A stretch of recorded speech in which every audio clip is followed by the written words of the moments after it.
Welcome to Cheating Story Star. Tonight, James notices one strange message that quietly changes everything he thought he knew about his marriage. What he discovers next forces him to question years of trust. Let's begin. My name is James, and I used to believe that the worst thing a man could lose was the woman he loved. I was wrong. The worst thing you can lose is your certainty about your own life.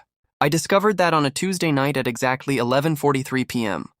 My wife, Claire, was sitting across from me at the kitchen table. She was smiling. I remember that more than anything. She was telling me about her day when her phone vibrated beside her hand. She glanced at it. The smile disappeared. Not gradually. Instantly. Her fingers closed around the phone. I watched her. She didn't notice me watching. A message had appeared on the screen. Just 6 words. He still doesn't know, does he? My stomach tightened. Who was that? Claire looked at me. For half a second, I saw something in her eyes I had never seen before. Fear. Then she smiled again. Just someone from work. I nodded. Okay. That was all I said. But something had changed. I could feel it. And once suspicion enters your mind, ordinary things stop being ordinary. The way she turned her phone face down. The way she suddenly needed to shower before bed. The way she kept asking why I was so quiet. Every detail became a piece of something I couldn't yet see. That night, she fell asleep beside me. I didn't. I stared at the ceiling for hours. 6 years of marriage. A house. A routine. Photographs. Arguments. Vacations. A life that felt real. And suddenly, one message had turned all of it into a question. Who was he? And what exactly didn't I know?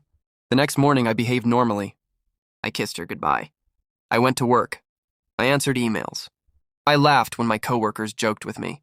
Nobody knew that my entire mind had become an interrogation room. I didn't accuse Claire. I didn't search her phone. Not yet. I wanted to know whether the truth would come looking for me. It did. 3 days later, I was cleaning the storage room. I found an old black suitcase behind some boxes. Claire hadn't used it in years. Inside were winter clothes, an old camera, and a small envelope. My name was written on it. I opened it. There was a medical receipt, a DNA testing laboratory, and beneath it, a photocopy of a birth certificate. My hands became cold. The child's name was Ethan, my son. I had raised Ethan for 7 years. I had been there when he took his first steps. I had stayed awake beside his hospital bed when he had pneumonia. I had taught him to ride a bicycle. I had believed every second of it belonged to me. Then I noticed the date on the medical receipt. The DNA test had been performed 2 months earlier. Without me. I sat on the floor. For several minutes, I couldn't move. My mind kept repeating the same sentence. Why would my wife secretly test whether I was the father? There was only one reason. And I hated myself for already knowing it. I didn't confront her. Instead, I began investigating. Quietly. I checked our bank statements. There were monthly payments to a private clinic. I checked old email backups. Most of the messages were ordinary. Then I found one name appearing again and again. Daniel. Claire had always described Daniel as an old family friend. Nothing more. But there were hotel reservations, restaurant payments, deleted messages recovered from an old cloud backup, and one photograph, Claire and Daniel standing outside the same clinic named on the DNA receipt. I stared at that photograph for a long time. I wanted it to be fake. I wanted some innocent explanation. But deep down I knew. The final piece came from a message dated 7 years earlier. Daniel had written, "You promised this would stay between us." Claire replied, "It will. James can never know." I closed the laptop. For the first time, I felt something stronger than anger. Clarity! The next morning, I ordered my own DNA test. Then I waited. For 12 days, I lived beside my wife like a stranger. She talked. I listened. She laughed. I smiled. She kissed me. I kissed her back. But inside, I was counting down. Every night, I wondered whether I should confront her. Every morning, I decided to wait. Because I didn't want her confession.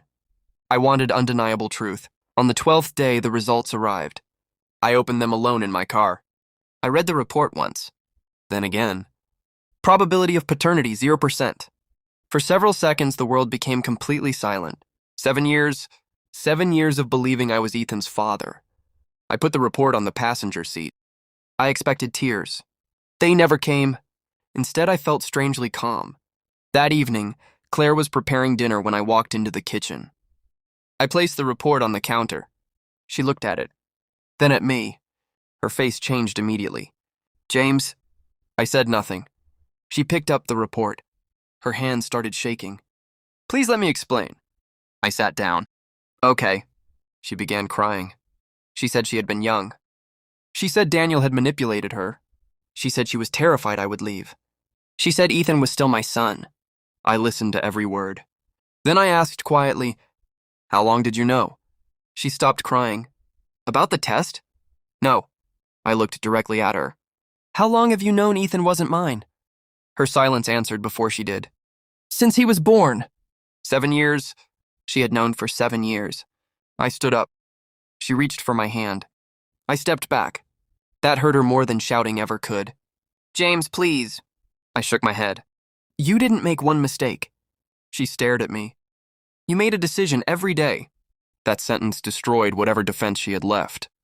Because she couldn't blame one night. One mistake, one bad decision. She had chosen the lie thousands of times. Every birthday. Every Father's Day. Every time Ethan called me Dad. I packed my things that night. Before leaving, Ethan came downstairs. He looked at my suitcase. "Dad, are you going somewhere?" I froze.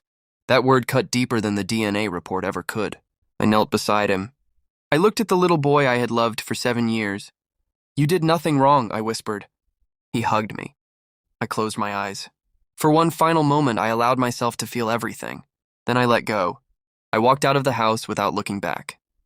Claire called me for weeks. I never answered. Not because I wanted to punish her. Because I finally understood something. Sometimes silence isn't weakness. Sometimes silence is the only boundary a person can no longer cross. I lost a marriage. I lost the future I thought I had. But I gained something more valuable. The truth. And once the truth had stripped away every lie Claire had built around me, I realized I wasn't walking away from my life. I was walking away from the version of myself who had trusted the wrong person. My name is James, and I used to believe losing her would destroy me. It didn't. The truth destroyed the man I used to be, and honestly, I was ready to leave him behind.